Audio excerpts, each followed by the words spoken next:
Assalamualaikum warahmatullahi wabarakatuh. Selamat pagi adik-adik semuanya. Mudah-mudahan semuanya dalam keadaan yang sehat walafiat, tidak kurang suatu apapun. Amin.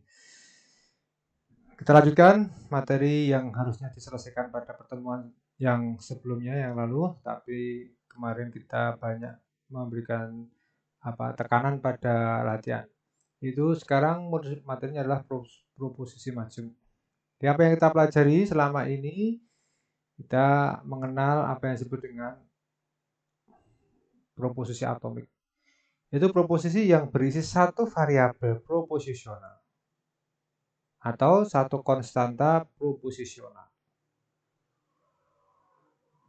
Nah, perangkai logika yang telah kita pelajari, perangkai digunakan untuk mengkombinasikan proposisi-proposisi atomik, lebih dari satu proposisi atomik menjadi proposisi majemuk. Nah, untuk menghindari kesalahan tafsir, nah ini yang sering kali terjadi.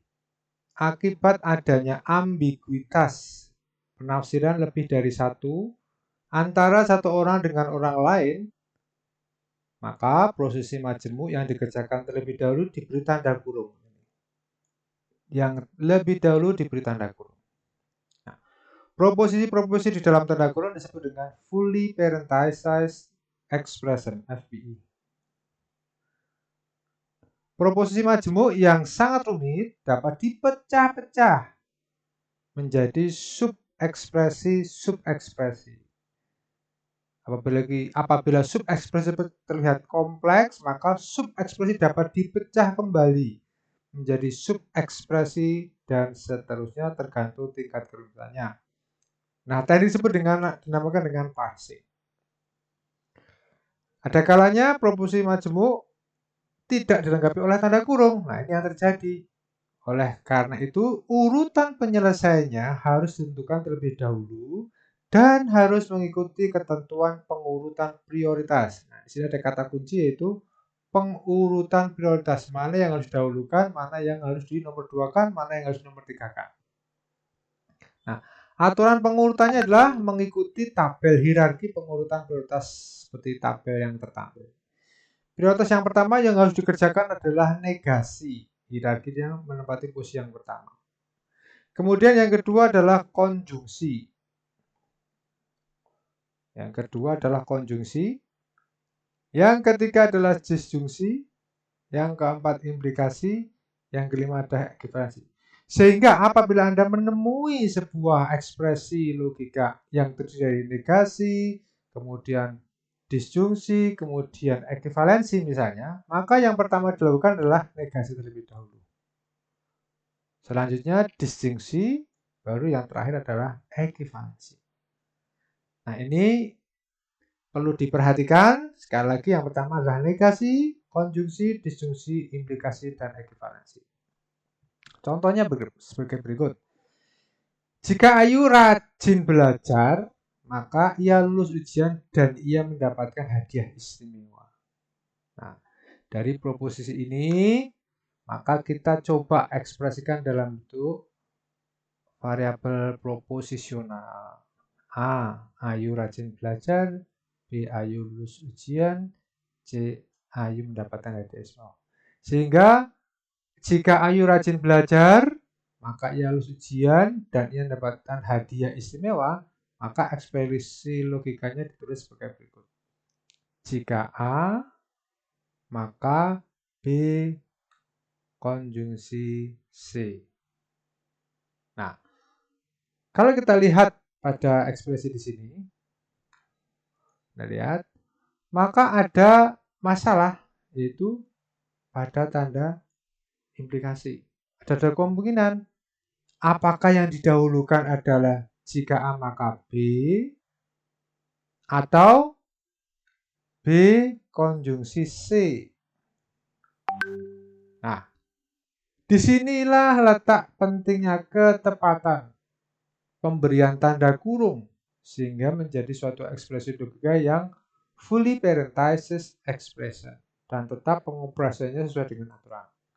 Nah, untuk contoh ini ekspresi yang tepat adalah Anda lihat di sini ada tanda operator implikasi, ada operator konjungsi.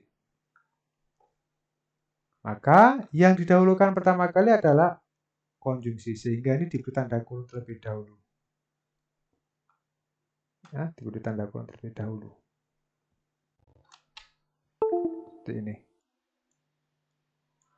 Baru implikasi yang terakhir.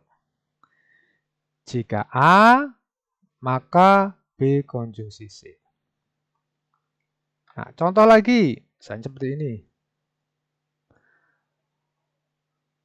Jika A konjungsi B, maka A disjungsi B. Nah, di dalam kedua contoh ini berbeda proses pengerjaannya. Nah, kalau contoh yang di atas, yang didahulukan adalah ini dulu dahulukan, kemudian yang terakhir adalah implikasi. Tetapi pada contoh kedua, ini didahulukan, karena ini di dalam tanda kurung. Nah, gitu ya. Lalu setelah itu apa? Yang kedua adalah konjungsi.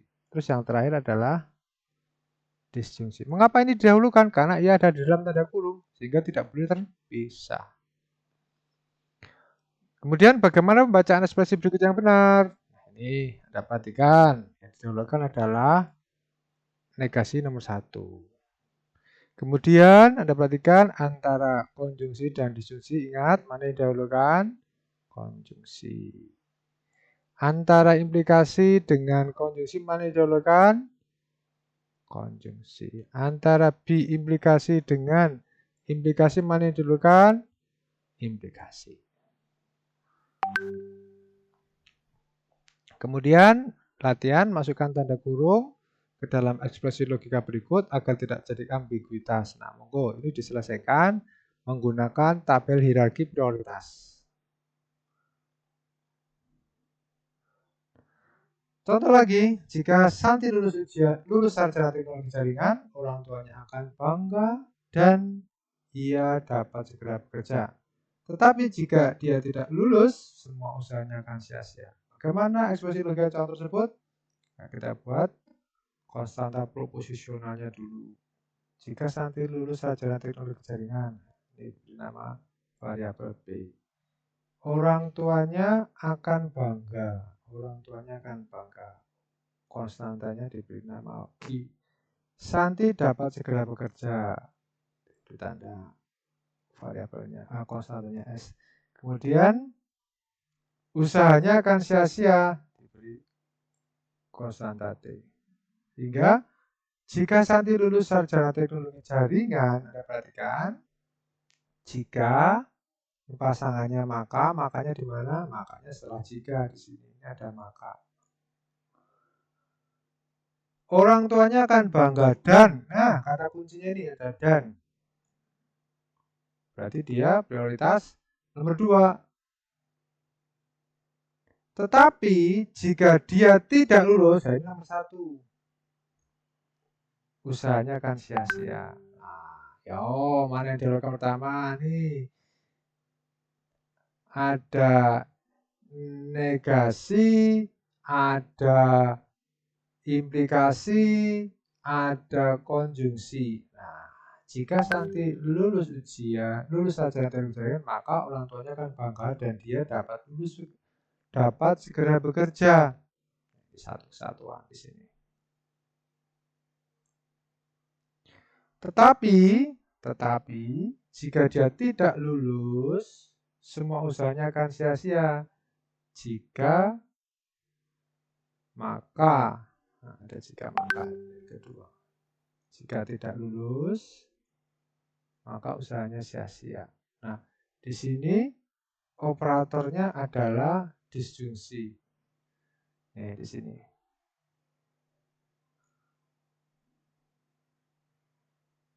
Salah satu gitu ya. Kemudian ada latihan, silakan ini dikerjakan. Latihan 1, latihan 2, latihan 3.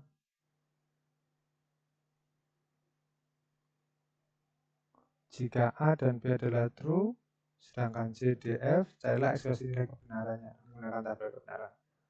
Latihan 4 mirip dengan latihan 3. Terima kasih, selamat mengerjakan.